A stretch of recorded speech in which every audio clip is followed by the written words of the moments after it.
Quelle est la condition permettant d'obtenir des ondes stationnaires dans un tuyau ouvert aux deux extrémités?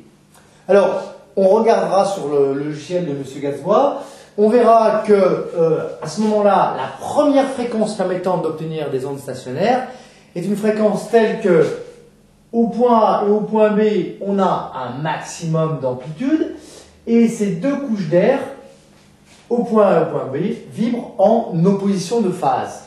Donc cette distance qui correspond à la longueur du tuyau, séparant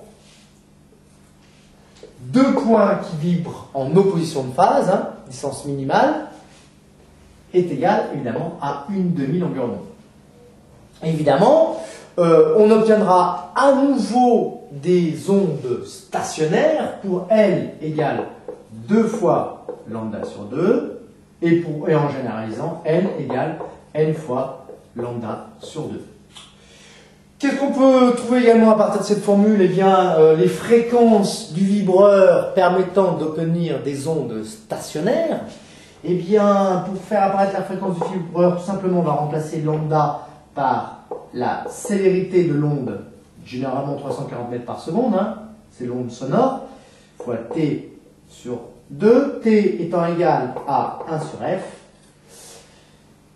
f, eh bien on aura à ce moment-là L égale N fois V sur 2F. Autrement dit, les fréquences du vibreur permettant d'obtenir des ondes stationnaires est égale à N fois V sur 2L. On vérifie les unités au passage. Fréquence est en seconde moins 1 ou en hertz. Mètre seconde moins 1 divisé par des mètres. On retrouve bien des secondes moins 1, donc des hertz. Pour par exemple n égale 1, la première fréquence permettant d'avoir une onde stationnaire sera égale à quoi? Donc si on prend n égale 1, la première fréquence voudra 1 fois V sur 2L, c'est-à-dire V sur 2L. Au passage, si vous tapez sur le tuyau, tape sur le tuyau, tape, eh bien, tu auras une fréquence qui sera justement égale à celle de cette fréquence dite fondamentale ou fréquence du premier harmonique, qui est égale à V sur 2L.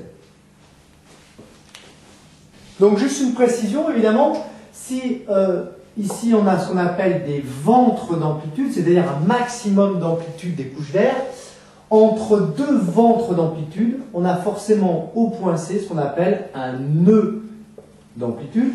Ça veut dire tout simplement qu'à ce point C, eh bien, l'amplitude de vibration des couches d'air est nulle. C'est-à-dire que les couches d'air ne vibrent pas, ne se déplacent pas, tout simplement. Une dernière précision.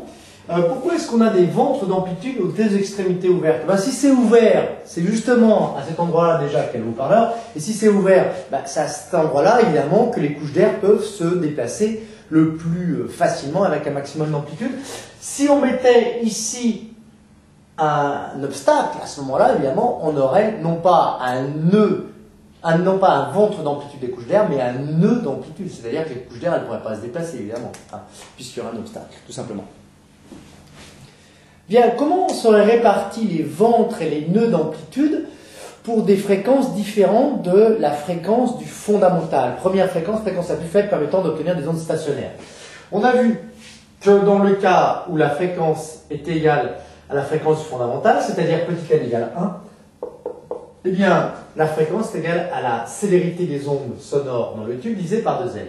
Maintenant, si on a non plus n égale 1, mais n égale 2, deuxième fréquence permettant d'obtenir des ondes stationnaires. Donc on aurait f' égale quoi? Eh bien 2 fois V sur 2L, autrement dit V sur L, autrement dit 2F. À ce moment-là, on aurait toujours deux ventres d'amplitude aux deux extrémités, puisque c'est à cet endroit-là que les couches d'air peuvent se déplacer avec un maximum d'amplitude. Entre, eh bien on aurait forcément un nœud, puis un ventre, puis un nœud et à nouveau un ventre. Donc on aurait à l'intérieur de ce tube 3 ventres d'amplitude, donc 3 couches d'air qui vibrent avec une amplitude maximale, et 2 nœuds d'amplitude, c'est-à-dire 2 couches d'air qui ne vibrent pas.